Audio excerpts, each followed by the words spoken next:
నేరమే అంటే నేరమే అంటూ ఇచ్చినటువంటి తీర్పుని హైలైట్ చేశారు. జపానీ కేసులు ఆ ముగ్గురు అన్నటువంటిది హైలైట్ చేశారు.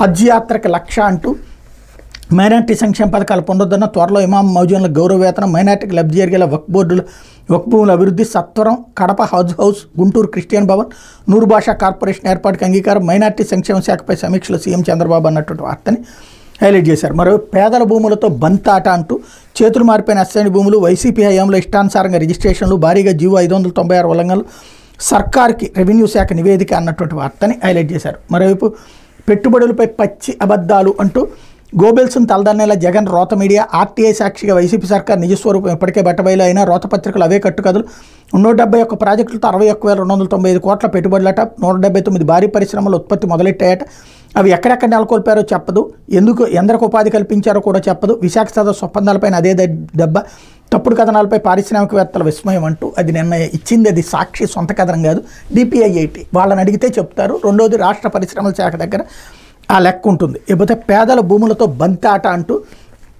చేతులు మారిపోయిన అసైన్ భూములు, వైసీపీ హయాంలో ఇష్టానుసారంగా రిజిస్ట్రేషన్లు, భారీగా జీవో 596 ఉల్లంఘనలు, సర్కార్కి రెవెన్యూ శాఖ నివేదిక అన్నటువంటి వార్తని హైలైట్ చేశారు. ఇకపోతే